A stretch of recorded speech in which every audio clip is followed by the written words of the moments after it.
Yeah, it seems like the first memory I have of him would be at Tommy Rich's birthday party in Atlanta, and crap, so maybe 70.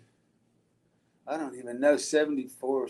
He has a better memory than me, but yeah, it would be at Tommy Rich's birthday party. We were drinking moonshine, and I got pretty well tore up from the floor up. And I remember Patty was driving us home, and I think taking a corner in the neighborhood, and the door of the pickup truck came open, and I fell out into the street or something. Then she picked me up, and took me home. But yeah, it was one of those kind of wild time.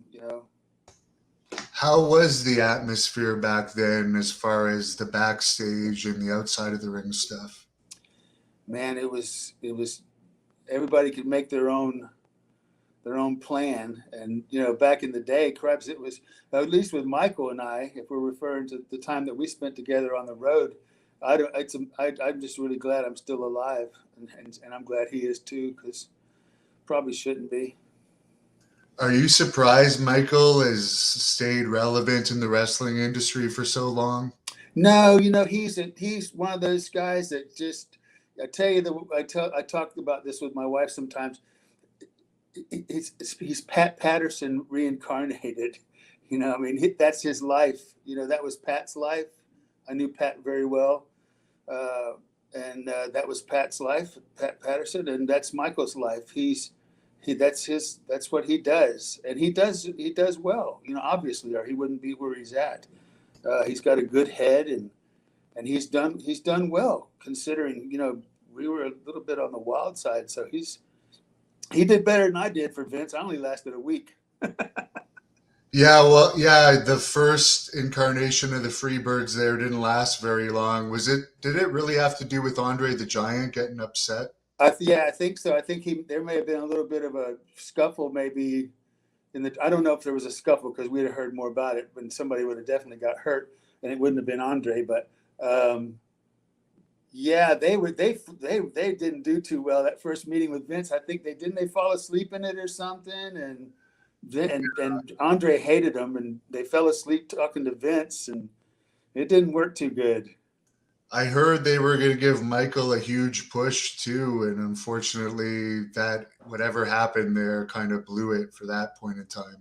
Yeah, it was they didn't they yeah, and they just they were used to, and we all were, not just Michael and Terry and Buddy, but in the circles that we ran at the time, just coming in from Texas and all that stuff. We weren't in our right mind anyway. So going up to Vince, you have to change your style a little bit accordingly. And Michael wasn't in the mood to change nothing, so he thought he'd stay the same, and that didn't work out too good. So he went away and came back a new man. The Bad Street video just so happens I was hanging out drinking with Michael, and he was shooting it. So he said, "You want to be, might as well be in it." So yeah, and I did that little cameo thing. But Michael always thought he was like a David Lee Roth of wrestling, and actually thought he could sing too. But that's another story. Uh, but the the the Bad Street video, yeah, that was just messing around. Thank you for watching the Hannibal TV. Please help me out and like this video, then click the subscribe and get notifications buttons so you don't miss any of my latest shoot interviews, match videos, or news updates. Follow us on Facebook at the Hannibal TV for more live streams and videos. And while you're at it, follow us on Instagram and Twitter at the Hannibal TV.